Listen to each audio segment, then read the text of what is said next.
नमस्कार, रमा भक्ति चैनल में आपका स्वागत है।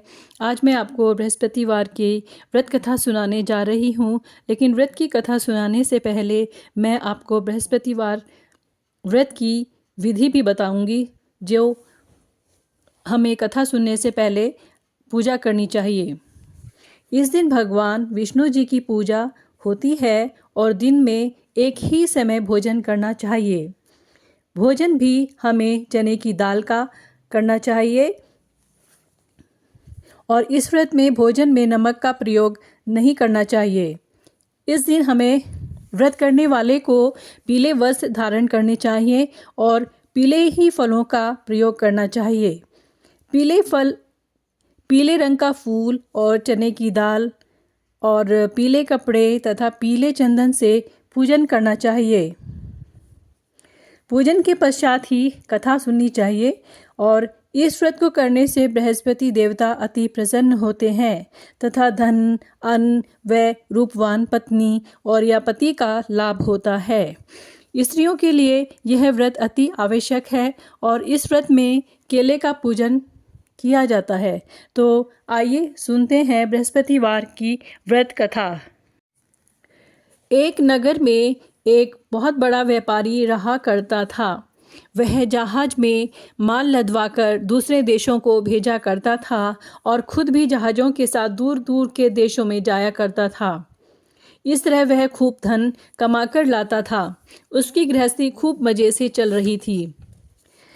वह दान भी खूब दिल खोलकर करता था। उसका इस तरह से दान देना उसकी पत्नी को बिल्कुल पसंद नहीं था। वह किसी को भी एक दमड़ी देकर खुश न थी।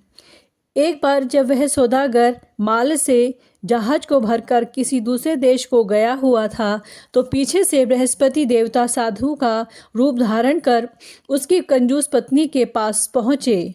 अब वह जानते तो थे कि इसकी पत्नी बहुत कंजूस है, तो उन्होंने सोचा था कि आज मैं इसकी परीक्षा लूँगा और भिक्षा की उन्होंने उससे याचना की। उस व्यापारी की पत्नी ने बृहस्पति देवता से कहा कि महात्मा जी, मैं तो इस अपने पति के दान पुण्य से बहुत तंग आ गई हूँ। मेरा पति सारा धन दान में व्यर्थ ही नष्ट कर देता है। आप ही कोई ऐसा उपाय कीजिए जिससे हमारा सभी धन नष्ट हो जाए। इससे न तो धन लुटेगा और परिणाम स्वरूप न ही मुझे दुख होगा। बृहस्पति देवता को बड़ा आश्चर्य हुआ और उसने कहा कि देवी, तुम तो बड़ी विचित्र हो।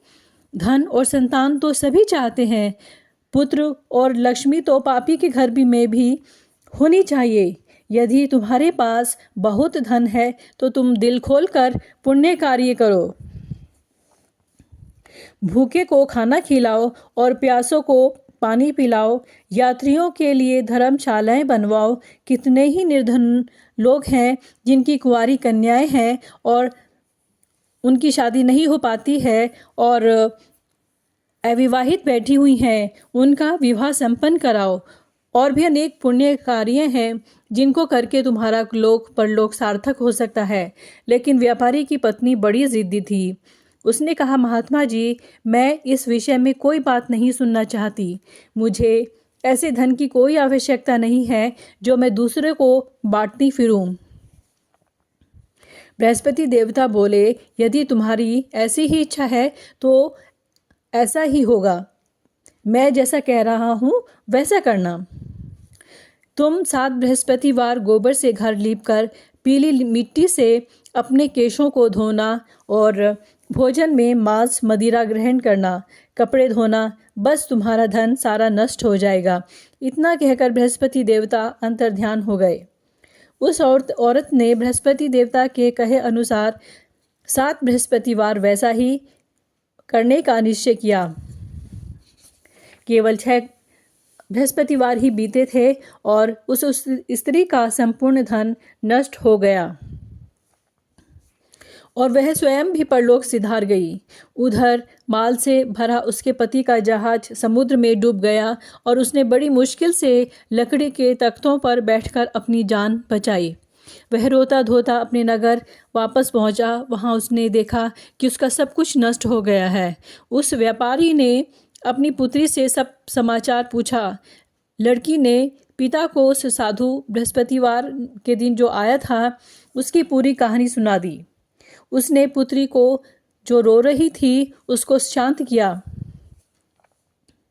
अब वह प्रतिदिन जंगल में जाकर वहाँ से लकड़ियाँ चुन कर लाता और उन्हें नगर में बेचकर अपनी आजीविका चलाने लगा। मगर गुजारा बड़ी मुश्किल से होता था। एक दिन उसकी पुत्री ने दही खाने की इच्छा प्रकट की, लेकिन व्यापारी के पास एक भी पैसा नहीं था उसको दही लाकर जो उसको देता। लकड़हारा उसे आश्वासन देकर जंगल में जाकर एक वृक्ष के नीचे बैठकर अपनी पूर्व दशा का विचार कर रोने लगा। वह बहुत रोया और रोते रोते उसकी पता नहीं कब में आँख लगी। लेकिन उस दिन गुरुवार का दिन था और बृहस्पति देवता उसकी यह अवस्था देखकर साधु का रूप धारण कर उस व्यापारी के पास पहुँचे और कहने लगे, हे लकड़हारे, तू इस जंगल में किस चिंता में बैठा है? व्यापारी की आँख खुली तो उसने सुना कि साधु की बात सुनी तो व्यापारी ने उत्तर दिया, महाराज, आप सब कुछ जानने वाले हैं।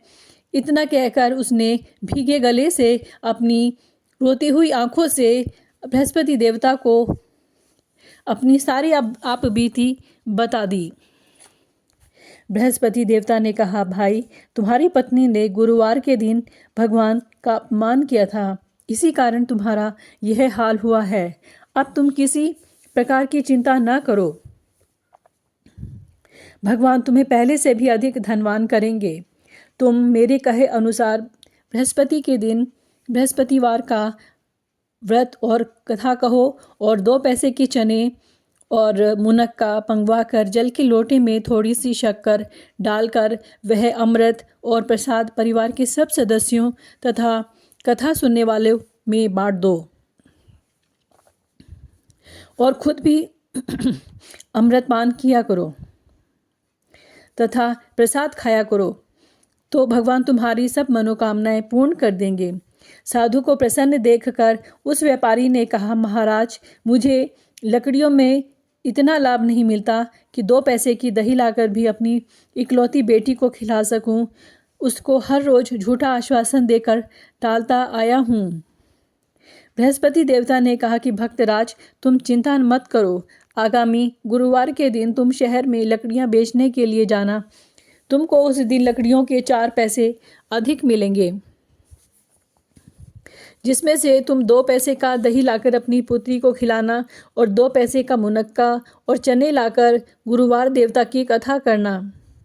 जल में जरा सी शक्कर डालकर अमृत बनाना और कथा को प्रसाद सब में बांटना और खुद भी खाना, तो तुम्हारे सब काम सिद्ध हो जाएंगे।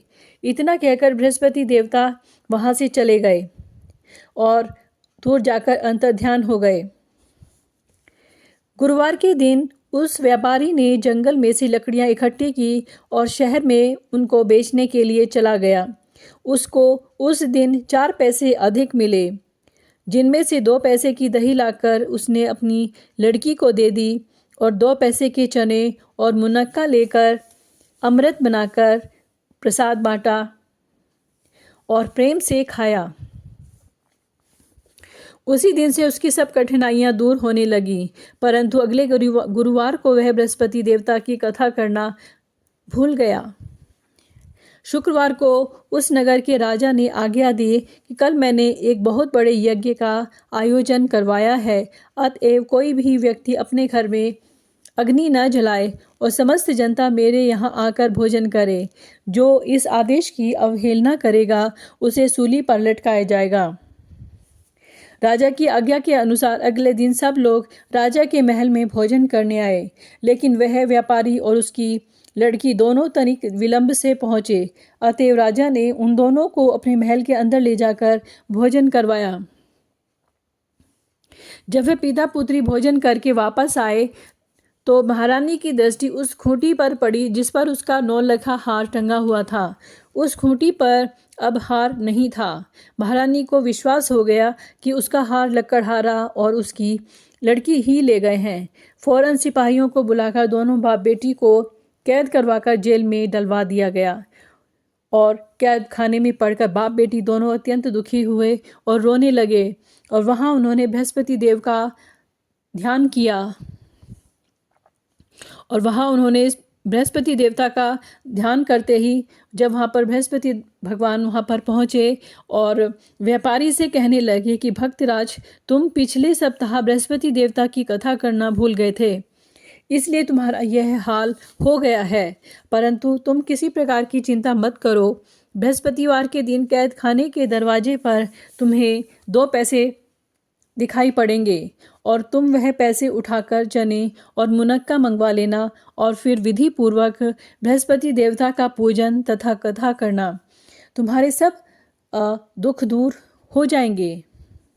बृहस्पतिवार के दिन उस व्यापारी को जेल के मुख्य द्वार के पास 2 पैसे पड़े हुए मिले। बाहर सड़क पर एक स्त्री जा रही थी। व्यापारी ने उसे बुलाकर कहा कि वह बाजार से उसे 2 पैसे के चने और मुनक्का ला दे ताकि मैं बृहस्पति देवता की कथा कर सकूं। इस पर उस स्त्री ने कहा कि मैं अपनी बहू के लिए कपड़े सिलवाने जा रही हूँ, मैं बृहस्पति भगवान को क्या जानूं। इतना कहकर वह औरत वहाँ से चली गई। थोड़ी देर बाद वहाँ से एक और स्त्री निकली। व्यापारी ने उस स्त्री को बुलाकर प्रार्थना की, बहन, तुम मुझे बाजार से 2 पैसे के चने और मुनक्का ला दो, मुझे बृहस्पति देवता की कथा करनी है। वह स्त्री बृहस्पति देवता का नाम सुनकर बोली, बलिहारी जाऊं वीर भगवान के नाम पर, मैं तुम्हें अभी मुनक्का और चने ला कर देती हूँ। मेरा इकलौता बेटा मर गया है, मैं उसके लिए कफन लेने जा रही थी, मगर अब पहले तुम्हारा काम करूँगी, उसके बाद बेटे के लिए कफन लाऊंगी। उस स्त्री ने व्यापारी के 2 पैसे लिए और बाजार से चने और मुनक्का ले आई और स्वयं भी बृहस्पति देवता की कथा सुनी। और कथा समाप्त होने के बाद वह स्त्री अपने पुत्र के लिए कफन लेकर अपने घर की ओर रवाना हुई तो वह क्या देखती है कि लोग उसके बेटे की लाश को राम नाम सत्य है कहते हुए शमशान की ओर ले जा रहे हैं। और उस स्त्री ने उन लोगों से कहा, भाई, मुझे अपने लाडले का मुख तो देख लेने दो। लोगों ने अर्थी को जमीन पर रख दिया। तब उस स्त्री ने अपने मृत पुत्र के मुख में प्रसाद और अमृत डाला और प्रसाद और अमृत के मुख में पड़ने के साथ ही उसका पुत्र उठ खड़ा हुआ और अपनी माता को गले लगा लिया। दूसरी स्त्री जिसने बृहस्पति देवता का निरादर किया था, अब वह अपने पुत्र के विवाह के लिए कपड़े वापस लेकर लौटी। उसका पुत्र घोड़ी पर बैठकर बारात में निकला तो घोड़ी ने ऐसी छलांग मारी कि वह जमीन पर आ गिरा तथा बुरी तरह से घायल हो गया। वह कुछ ही क्षण के पश्चात मर गया। तब वह स्त्री रो रो कर बृहस्पति देवता से कहने लगी, हे देवता, मेरा अपराध क्षमा करो, मेरा अपराध क्षमा करो। उसकी प्रार्थना सुनकर भगवान बृहस्पति साधु का रूप धारण कर वहाँ पर आए और इस स्त्री से कहने लगे, देवी, अधिक विलाप करने की कोई आवश्यकता नहीं है।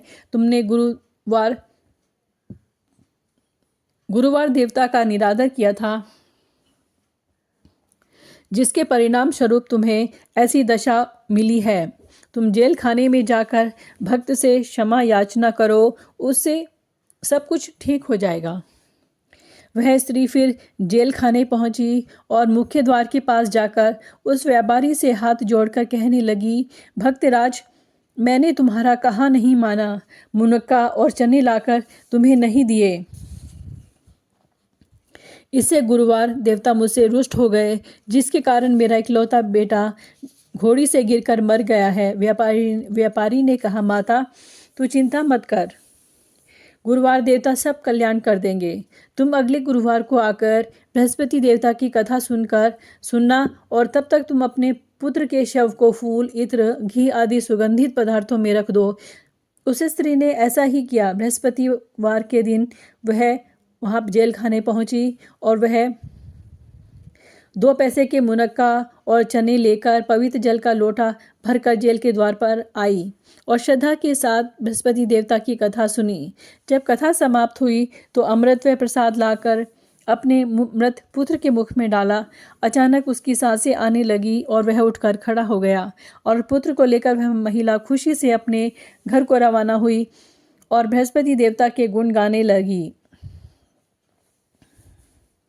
उसी दिन रात्रि में राजा को बृहस्पति देवता ने स्वप्न में दर्शन दिए और कहा, हे राजन, तूने जिस व्यापारी और उसकी पुत्री को जेल में बंद करके रखा है वे दोनों निर्दोष हैं। अब दिन निकलने के साथ ही उन दोनों को जेल से रिहा कर देना। तेरी रानी का 9 लखा हार उसी खूंटी पर लटका है। दिन निकला तो रानी ने अपना हार खूंटी पर लटका देखा। राजा ने उस व्यापारी को जेल से रिहा कर अपने अपराध के लिए उससे क्षमा मांगी और उसको अपना आधा राज्य देकर तथा उसकी लड़की का विवाह उच्च कुल में कर दहेज में हीरे जवाहरात दिए। बृहस्पति देवता ऐसे ही हैं, जैसी जिसकी मनोकामना होती है वह पूर्ण करते हैं। इस व्रत के करने से व्यक्ति रोग मुक्त व निर्धन धनवान होता है, निपुत्र पुत्रवान होता है, यश व ऐश्वर्य की वृद्धि होती है और जीवन सुखमय होता है। मन की जो भी चिंताएं होती हैं वे सभी दूर हो जाती हैं। जो कोई श्रद्धा और प्रेम से बृहस्पति देवता की कथा पढ़ेगा, सुनेगा और दूसरों को पढ़कर भी सुनाएगा, उसकी सभी इच्छाएं पूरी होंगी। तो यह कथा यहाँ पर समाप्त होती है और आपसे अनुरोध है कि कमेंट में भगवान बृहस्पति देवता की जय अवश्य लिखें। धन्यवाद।